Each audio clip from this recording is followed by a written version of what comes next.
All right, so this is something that I am actually going to want to get some of your guys' opinion on because it's something that is often argued in leftist circles, specifically how we are to be using our rhetoric and our language. Should we be trying to appeal to more normies who are semi-apolitical, just regular average people, or should we be more insular with our language and just aggressively be pushing the types of rhetoric that leftists use amongst ourselves? And this has been the great debate for a number of years now within leftist circles. And so India Walton, who I've covered a number of times on this channel, she is an open socialist candidate for mayor in Buffalo, New York, who is currently facing a challenge in the general election against a guy named Byron Brown, who is basically a corporate Democrat working with Republicans and landlords and the cop union to try to sabotage her general election chances to become the mayor of Buffalo after she successfully beat this same guy, Byron Brown, in the Democratic primary. And so she basically did an interview with the Intelligencer where she was giving her take on how she uses language to try to appeal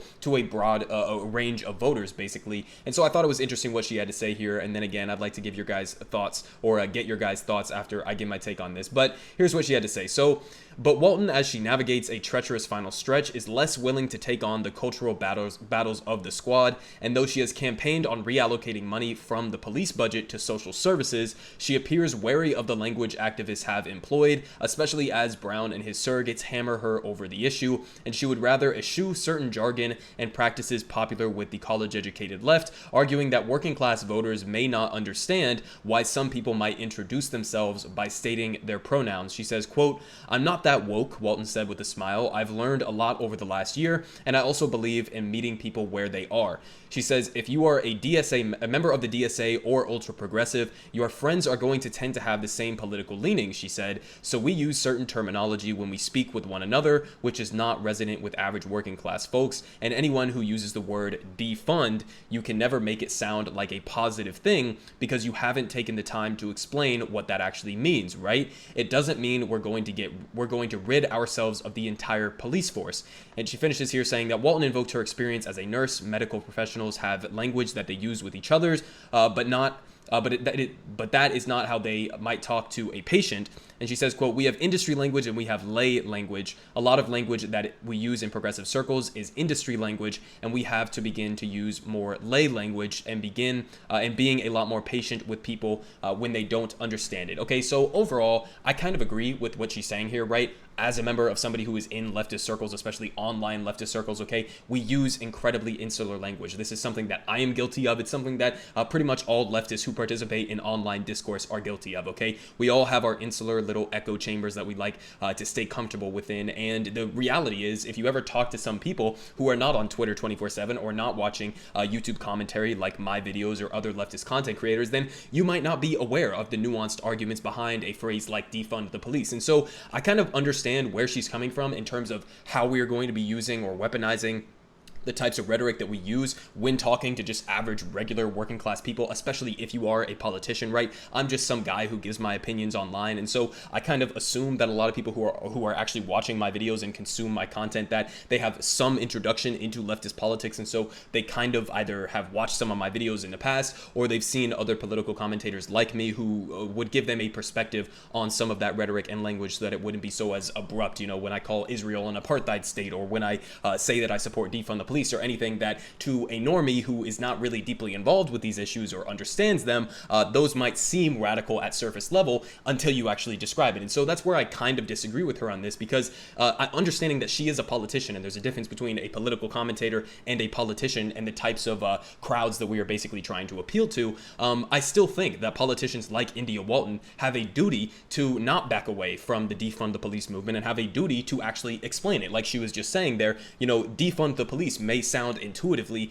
like a negative thing to your average voter out there, but the reality is we have a responsibility to correct the record on phrases like that and make sure that people understand what defund the police actually means. And so I think she's kind of making a mistake there in that sense, and she does describe it up here, right? She says, though she has campaigned on reallocating money from the police budget to social services, she appears wary of the language. And so that's not necessarily a problem, because if we agree on the substance, right, that we should be shifting resources from these ridiculously bloated police budgets towards more effective community investments, then we agree 100% on the actual policy substance. And so I'm never going to fault a politician for using different rhetoric to try to get us to the same policy goals. If we agree on the policy, then that's really all that matters. And so if this is what she thinks is a more effective way to appeal to Buffalo constituents, then by all means go ahead and do that. And as long as we, again, agree on the actual underlying substance of what you're saying, then it doesn't really matter to me how you describe it, as long as you are effective in how you are going about implementing it. But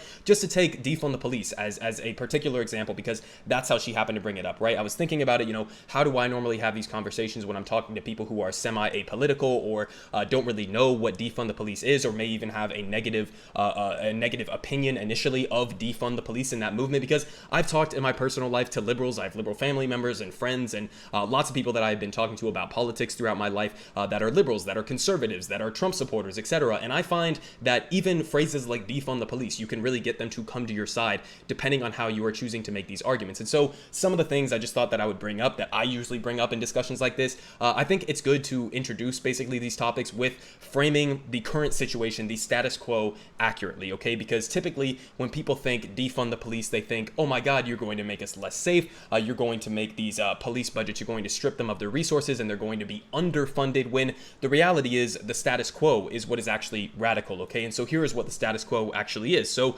here from Stephen Semler, World Military Budgets versus U.S. Expenditures on Police. So you see here, right, this is one of these statistics that I would normally bring up in a discussion like this, right? U.S. police budgets, when you take them cumulatively, would be the third largest military in the world, okay? You see it here in the statistics and in the data. The US police budget is more than what India, Russia, Saudi Arabia, France, Germany, the UK, Japan, and South Korea are spending on their militaries, okay? So it shows you the expansive nature of what the police state currently looks like in the United States. And so then you take a statistic like this and you blend it into other statistics, right? So what does this hyper police state actually get us in terms of results? Do we have lower crime rates than all of these other countries that are listed here? No, not necessarily, but what we do have is 5% of the world's population and 25% of the world's prison population. So when you bring up statistics like this, you give people the groundwork of understanding that defund the police is not what's radical, right? Once you explain what it actually is, what's actually radical is the current status quo. What's radical is having a collective police budget